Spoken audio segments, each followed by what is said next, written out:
Hello बच्चों, कैसे हैं आप सभी लोग। होप सो आप लोग बहुत अच्छे होंगे। मैं संचिता आपका अपने चैनल फिजिक्स प्रज्ञान में बहुत बहुत स्वागत करती हूँ। बच्चों, आज हम समझने वाले हैं रिफ्रैक्टिव इंडेक्स को।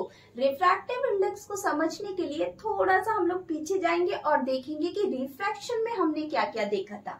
इसका मतलब है कि जब लाइट का किसी एक मीडियम से आना और किसी दूसरे मीडियम में जाना, उस समय जब वो बैंड होती है तो उसकी कहीं ना कहीं स्पीड भी इफेक्टेड होती है। हम कह सकते हैं कि जो हमारा रिफ्रैक्टिव इंडेक्स है बच्चों, वो हमारा रेशो है किसका, speed of light in air और the vacuum and speed of light in medium. मतलब कि जब उसकी स्पीड ऑफ लाइट जितनी वैक्यूम में होगी, जब वो वैक्यूम में ट्रेवल कर रही होगी, उसके बाद स्पीड ऑफ लाइट जब वो मीडियम में ट्रेवल कर रही होगी कोई भी रे, तो उसी के रेशो को हम क्या बोलते हैं, हमारा रिफ्रैक्टिव इंडेक्स।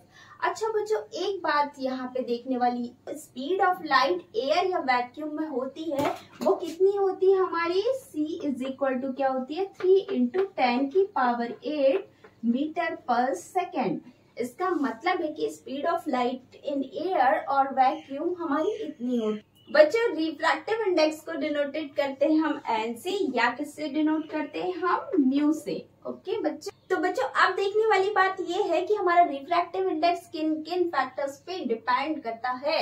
तो आपको पता है कि रिफ्रैक्टिव इंडेक्स डिपेंड करता है ऑप्टिकल मीडियम पे। मतलब कि हमारा ऑप्टिकल मीडियम कैसा है, वाटर है, एयर है या फिर हमारा ग्लास है, ये किस पे डिपेंड करता है। और किस पे डिपेंड करता है कि जो लाइट आ रही है उसका कलर कैसा है, उसकी वेवलेंथ क्या है, इस पे भी हमारे भी डिपेंड करता है कि कितनी वेवलेंथ का लाइट आकर के किसी इंटरफेस पे स्ट्राइक हो रहा है। उसके बाद रिफ्रैक्टिव इंडेक्स डिपेंड करता है टेम्परेचर पे। मतलब कि टेम्परेचर कितना है उसके हिसाब से भी रिफ्रैक्टिव इंडेक्स हमारा वेरी करता है। तो बच्चों, रिफ्रैक्टिव इंडेक्स सॉलिड के लिए, लिक्विड के लिए और गैसेस के लिए क्या क्या होता है, इसके लिए मैंने अलग से एक शॉर्ट बनाया हुआ है जिसकी लिंक मैंने इस वीडियो के डिस्क्रिप्शन बॉक्स में दी हुई है। तो बच्चों, रिलेटिव रिफ्रैक्टिव इंडेक्स मतलब कि एक मीडियम का दूसरे मीडियम के रिलेशन में हमको रिफ्रैक्टिव इंडेक्स निकालना हो। एयर या वैक्यूम के रिस्पेक्ट में हमको किसी अदर मीडियम के साथ रिफ्रैक्टिव इंडेक्स निकालना है तो उसका simple formula mu is equal to c/v होता है। पर अगर ऐसा हो कि हमें कोई दो मीडियम दिए हो और दोनों ही मीडियम, जैसे कोई ग्लास हो, वाटर हो, या वाटर के साथ कोई अदर मीडियम हो, कोई अदर सब्सटेंस हो, या फिर कोई लिक्विड भी हो सकता है, तो उस कंडीशन में हमको जब दो मीडियम के लिए रिफ्रैक्टिव इंडेक्स देखने हो एक दूसरे के रिस्पेक्ट में, तो उस कंडीशन में हम लोग किसका यूज करते हैं, रिलेटिव रिफ्रैक्टिव इंडेक्स का। जैसे कि बच्चों, मीडियम 2 का रिफ्रैक्टिव इंडेक्स मीडियम 1 के रिस्पेक्ट में देखना है तो उस कंडीशन में क्या होगा, μ21 इज इक्वल टू, हम कैसे लिखेंगे, हमारा μ2 अपॉन क्या लिखेंगे हम बच्चों, μ1। तो बच्चों, ये मेन फॉर्मूला है जिसे आपको याद रखना है। अब आप इस कंडीशन में देखिए कि अगर मुझे μ2 के लिए फॉर्मूला चाहिए होगा जो कि रिफ्रैक्टिव इंडेक्स का होता है, तो वो फॉर्मूला क्या होता है, जल्दी बताइए। म्यू इज इक्वल टू क्या होता है बच्चों, c/v, मतलब speed of light in vacuum upon speed of light in medium. अब उस कंडीशन में अगर मैं सिर्फ μ2 के लिए देखती हूँ तो μ2 इज इक्वल टू c, तो ठीक है, पर v क्या बन जाएगा बच्चों मेरा, v2। ठीक है बच्चों, अब इसी तरीके से देखिए, अगर मुझे किसका चाहिए हो, μ1 का चाहिए हो, तो क्या निकलेगा, μ1 इज इक्वल टू c/v1।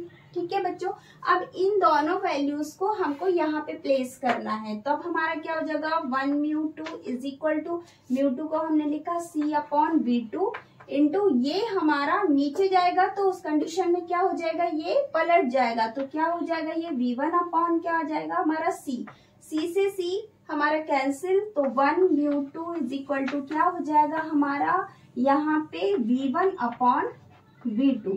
तो हमारा एक फॉर्मूला क्या बन गया, 1 μ2 इज इक्वल टू क्या हो गया हमारा v1 अपॉन v2। अगर इसी तरह से बच्चों रिलेटिव रिफ्रैक्टिव इंडेक्स अब हमें 1 का निकालना है 2 के रिस्पेक्ट में, तो फॉर्मूला क्या हो जाएगा, μ12 इज इक्वल टू μ1 अपॉन μ2।